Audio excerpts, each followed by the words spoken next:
জয় শ্রীহরি বিষ্ণু নারায়ণ। আজকের বিষয় খুব সুন্দর, খুব গুরুত্বপূর্ণ বিষয়। সঙ্গে থাকুন, প্রথম থেকে শেষ পর্যন্ত একটা লাইক অবশ্যই দিয়ে দিন। আজকে আপনাদেরকে বলবো, আমরা আমাদের বাড়িতে যখন পুজো অর্চনা করি তখন বেশ কিছু সংকেত আমরা পেয়ে থাকি। এই সংকেতগুলো আমরা পেয়েও হারিয়ে ফেলি, আমরা বুঝতে পারি না। তাই আমরা কোনো কাজের সিদ্ধান্ত সঠিকভাবে নিতে পারি না। তো আজকে আপনাদেরকে বলি, তার সঙ্গে বলবো, পূজা করার সময় চোখে ঘুম চলে আসা, হাই ওঠা, কুকথা মানে দুশ্চিন্তা, দুর্ভাবনার কথাগুলো এই পূজার সময়তেই বেশি বেশি করে মনে আসা, এগুলো খারাপ না ভালো, এর প্রতিকারই বা কি আছে, সেই বিষয়ে বলছি। দেখুন, পুজো অর্চনা করার আমাদের এই হিন্দু সনাতন ধর্মীয়দের প্রত্যেক গৃহেই একটা রীতি রেওয়াজ আছে নিত্য পুজো অর্চনা করার। কিন্তু নিত্য পুজো অর্চনা করতে গিয়ে আমরা অনেক সময় কেন, বেশিরভাগ সময়ই আমাদের তাড়াহুড়ো থাকার কারণে, আমাদের হয়তো ব্যস্ততা আছে, কোথাও যেতে হবে, বা আমার গৃহের কাজকর্ম বাকি আছে, করতে হবে, সেই সময় আমরা নিজেদের অজান্তেই এই জিনিস করে ফেলি।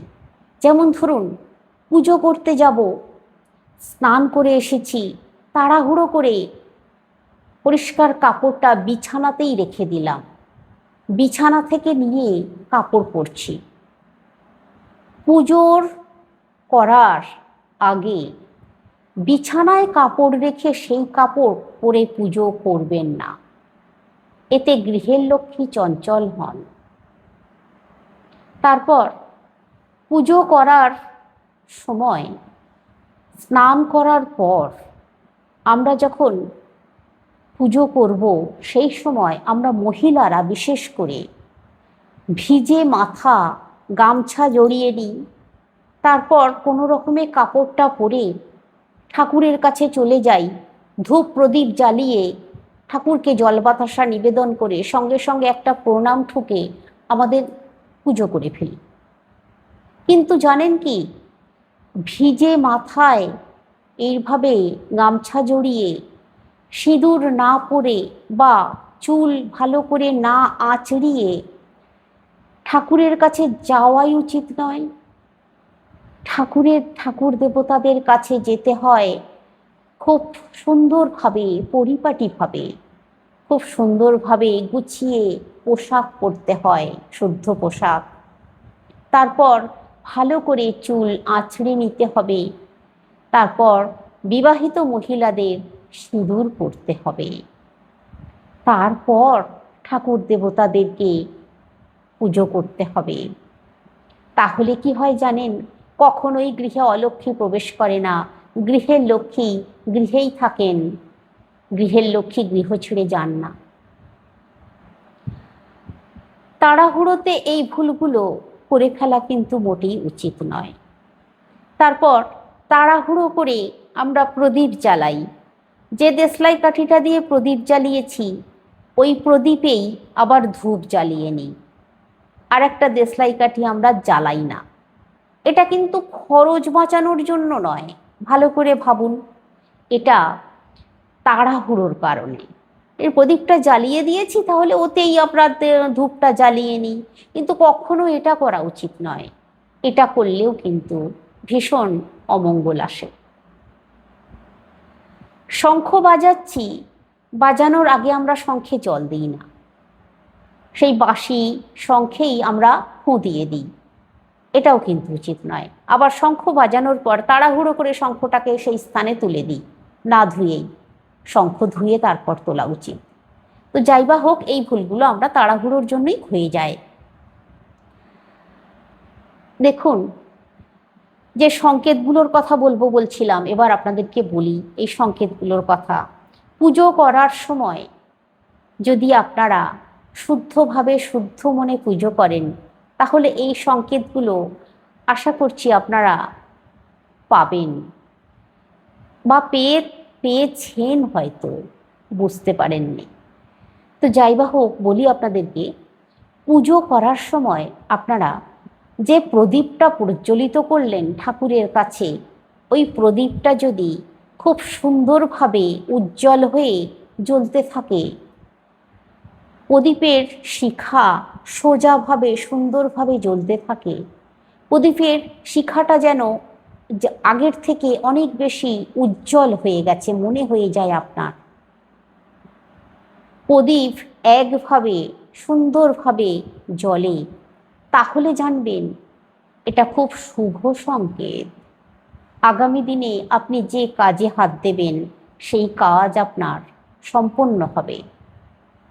দ্বিতীয় যে সংকেতটার কথা বলবো, আপনি ধূপ প্রজ্বলিত করেছেন, আর ওই ধূপের যে ধোঁয়াটা উঠছে, ওই ধোঁয়াটা ভগবানের মানে আপনার যে দেবতার স্থান আছে, দেবতাদের কাছে ঘুরতে ঘুরতে যেন মনে হচ্ছে যাচ্ছে, বা ওই ধূপের ধোঁয়াটা ঘুরতে ঘুরতে যেন মনে হচ্ছে একটা দেবতার আকার তৈরি করছে, আপনার মনে হয়ে যাচ্ছে।